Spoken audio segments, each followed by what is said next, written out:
Hello, Lenormand friends. I'm Lisa Young Sutton, and today we are examining the Mountain card.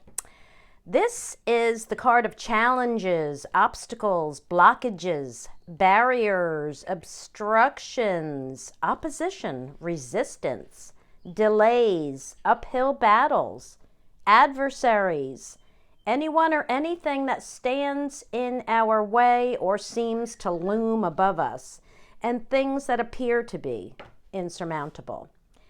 Mountains hold us back. They detain us. They make our jobs harder, and they may overwhelm us.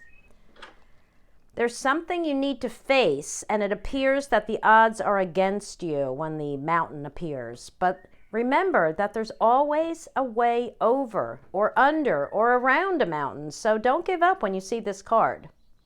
The mountain is referred to as the enemy card. But what exactly is an enemy? An enemy may be anyone who stands in your way or tests you or refuses you, resists you, or rejects you. It may refer to a rival that you would describe as stiff competition. Enemies may be our own inhibitions, stubbornness, or frustrations that prevent us from moving forward, or a bad habit or vice that we just can't seem to get over. The core energy of this card is negative. And along with the coffin and cross, it's one of the three stop cards. So you may be deadlocked and forward momentum will cease when the mountain appears. Examine the surrounding cards to see what's stopping you. It may indicate an elephant in the room or something that needs to be overcome through tenacity and persistence. Descriptive words include high, foreign, isolated, remote, distant, inaccessible, cold, silent, or hard. The mountain can refer to borders, boundaries, and obstructions of all sorts. It's also the card for rocks, minerals, gemstones, and crystals, our favorite, right? Now, when it appears when you are asking to describe a person, appearance-wise, they may be white-haired or balding. Why white-haired? Well, I mean, look at some of these cards. You can see in Rana's card, she's got a snow-capped mountain. That's Rachel Pollack's and Robert Place and Rachel Pollack, sorry. Yeah, I'm not going to name all these cards because I can't. So anyway, yeah, you can see snow on a lot of these mountains. That's why. And the snow is at the top usually, so it's like white hair. Okay, yeah, or balding, white hair or balding. They may have a large head or be big busted. They may have a harsh and imposing appearance. Now, personality-wise, they may be cold, detached, stubborn, one who holds grudges, headstrong, persistent, guarded, defensive, inhibited, self-protective, or frustrated. This may be someone who doesn't want you to be happy or just plain nasty, because remember, it's the enemy card. The mountain may also describe a hermit, a recluse, or someone who lives off the grid. It's always been my dream. Okay, now in a daily draw, when it shows up, you may have to struggle a bit today or encounter some sort of resistance. Something may be delayed, or you may have to just overcome some sort of obstacle. It may just be a bit of a hard day. All right, in advice readings, when the mountain appears in advice readings, it generally advises against being stubborn or too cold or distant or defensive, or it may tell you that you're standing in your own way. Surrounded by positive cards, it may advise you to accept a challenge or remind you that you're invincible. I'll never forget the 3 cards that I drew that convinced me to write my first book. It was mountain, bear, fish. And you know what? Let me just lay that out so you can see it. Mountain, bear, fish. And I saw the greater the challenge, the greater the reward. Mountain, bear, right here. Mountain, bear, fish. Yeah, and I thought, you know what? When things are difficult, that's when they're really worthwhile. Yeah, and this is the deck I used too, I think. Right? I pulled these 3 cards and I said, that's it. I'm going to write a book. And off I went. You know, before that reading, I couldn't imagine myself devoting, I couldn't imagine devoting myself to such a huge project that might just waste my time and money and open myself to ridicule, but those cards, those little cards convinced me. Okay, now in a work or business reading, you might have to ask yourself, let's see, did you arrive at the office to find a huge pile of work on your desk? A mountain of work, right? That's the mountain, yeah. You may have a frustrating day with a lot to overcome, or you may be looking at a major setback. Someone may be stubborn. You may be stubborn. What you propose may be shot down, or others may resist you. Someone will stand in your way, possibly. Something will be delayed. But this isn't the coffin, so it ain't over till it's over, right? On the other hand, if you're waiting for something to happen or something to arrive, it won't be today. That's what the mountain tells you. And it could also tell you that your creativity may be frozen. I know that's already shown itself in readings. Now, in spiritual readings, the mountain may indicate that there's something blocking you from reaching your spiritual goals, or that your path won't be an easy one. You're facing a challenge and shouldn't give up until you reach the peak. You may be so detached from your authentic self that your path will be long and laborious. But the mountain always asks you to keep trying. It doesn't tell you to give up. Now, in a relationship reading, it warns of a challenging situation. Maybe somebody's being stubborn or guarded. One of you may be too cold and distant. It may say that the relationship is at an impasse. If flanked by unfavorable cards, it may suggest that this relationship will require a lot of effort, maybe too much effort. Those other cards that appear with the mountain are going to tell you if you'll easily be able to scale the mountain or not. So always take note of what's on either side of this card, if you're laying a horizontal line. If the mountain is the first card of the line and followed by positive cards, you're going to tackle initial challenges, right? But if it's the final card, there's no relief in sight, at least during the time period of the spread. It's kind of blocking you at the end. And you're going to see that in the Petit Tableau at the end of this video. Okay, in health readings, the mountain is the card of blockages and obstacles. So this can pertain to the treatment of a disease as well as the disease itself. So it can refer to any blockages in the body as serious, maybe as large tumors or abscesses, or something as minimal as hemorrhoids or constipation. It can describe hardening, stiffening, or compression. So consider hardened or blocked arteries, arthritis, or rheumatism. It may also refer to a type of healing resistance in the body, being the card of resistance, right? Anatomically, it stands for the head, skull, and breasts.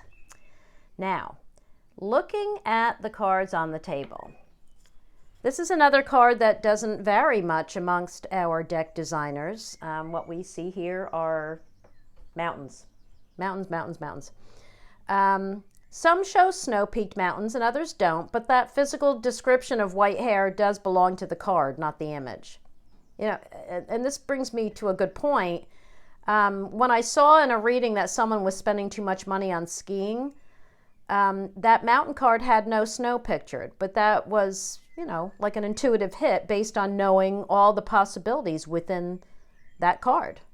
And for me, Lenormand is more about words than pictures. Okay, let's read this verse card. Okay.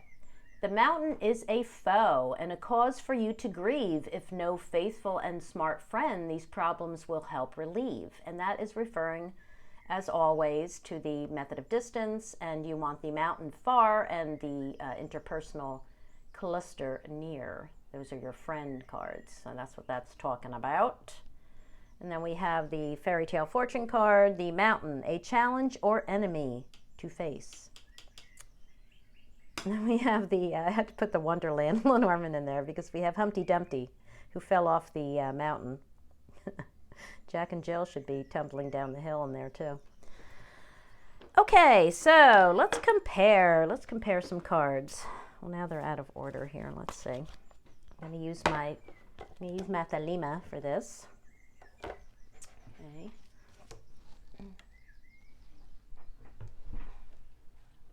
All right. So we can compare the mountain. You know, I've already compared the mountain to the tower and the dog in the dog video. So give those videos a watch if you haven't already. But we can also compare the mountain to the tree. Because the tree is also a stationary card. It's not going anywhere. Yes, it's growing, but it's not going to walk away, right? It grows where it's planted.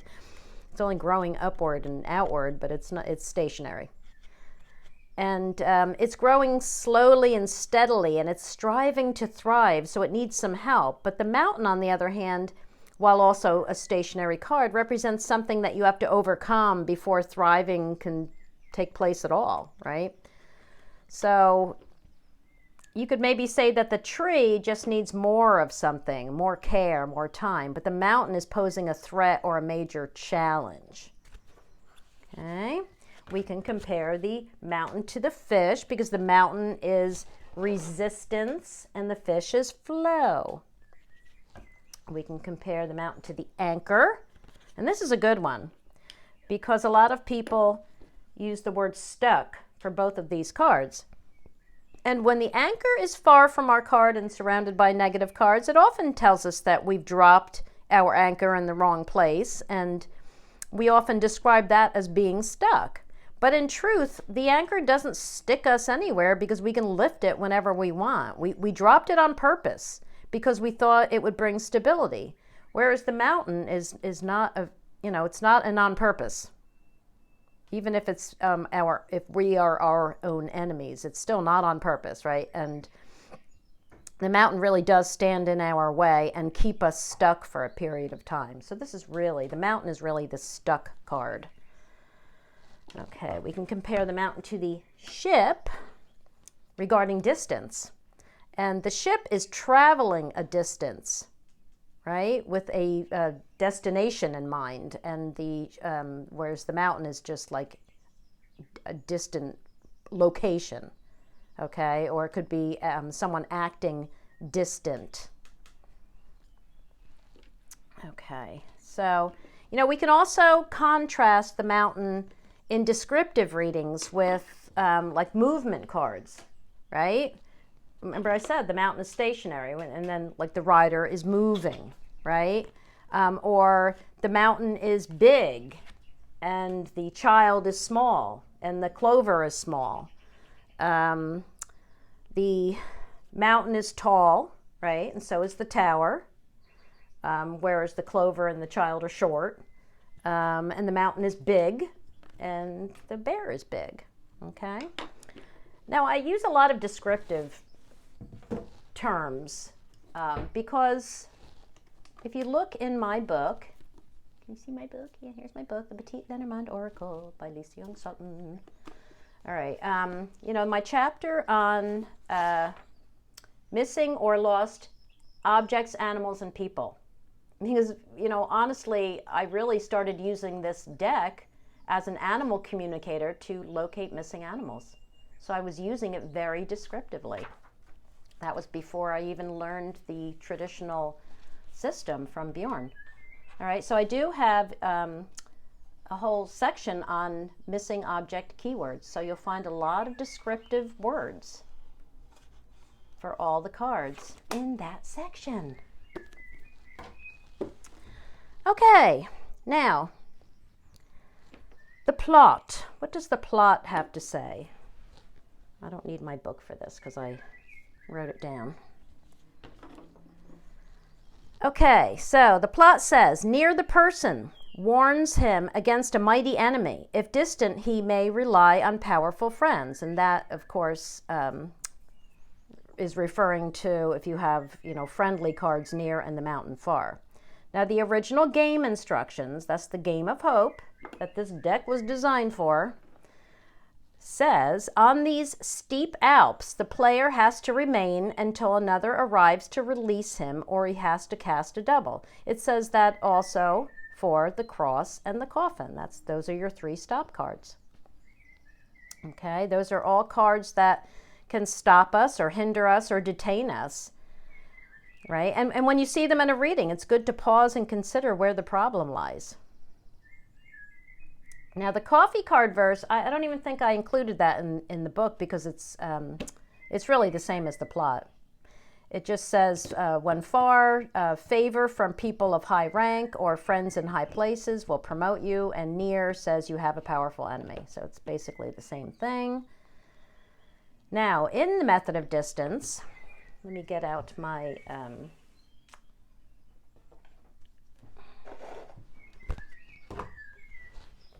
I have a 5x3 plus 3 Petit Tableau that I thought of right away because I laid this recently.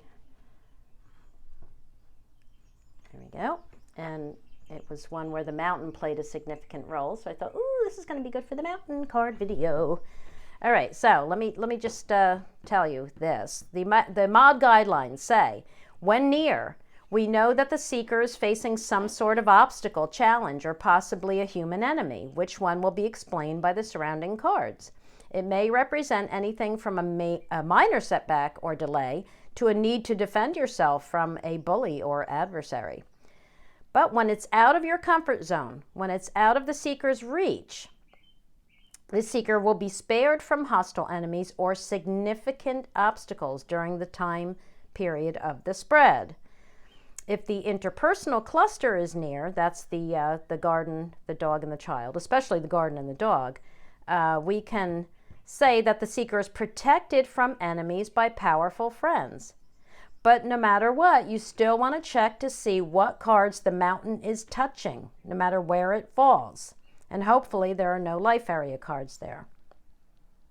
Okay, so you can watch the dog video to check out the mountain in a grand tableau. All right, because here we only have a petite. There's no directional cue for the mountain, but it is part of a cluster. It's part of the gang of adversaries, which consists of the snake, fox, mice, and mountain. And those are all cards that bring adversity. So it's best to find them far from your card and well dispersed. We don't want them all clustered together. That's why they're called clusters, because, gangs don't have much strength when they're separated. All right. Okay, so let's look at this spread. I love this spread. All right. This is one of the relationship petite tableaus that I laid for a friend's son who is enamored with a young woman who he really has not been dating that long, but he's already seriously thinking of asking her to marry him. So we decided to ask the cards. Yes, it's a third-party reading. We decided to ask the cards how his plan would work out if he asked her to marry him within the next 3 months.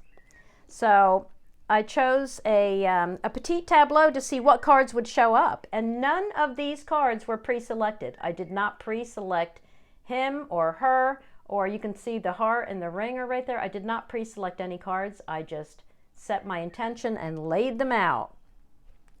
Okay, and I have to say that this friend that watched me draw these cards is now a true card believer, and she wasn't before. So there you go.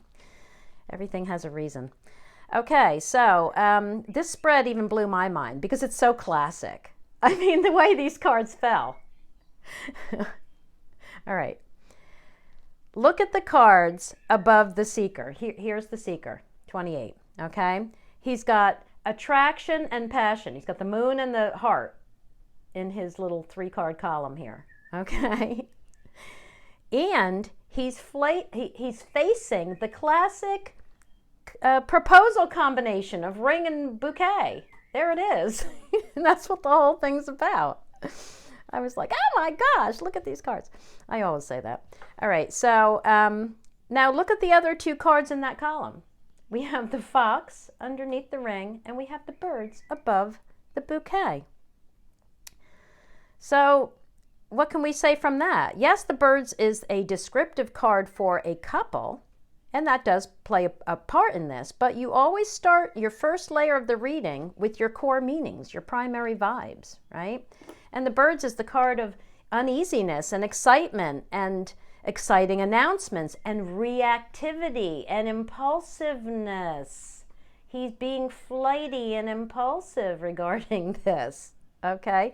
The fox under the ring is facing his decision card. It's facing the ways. What does that tell you?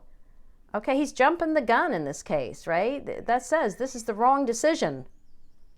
Okay, now the house lands right in the center and it has the book above it, right? So he doesn't have all the, we can say he's missing some important information regarding this personal plan of bringing her into his home, right? Of setting up housekeeping with her.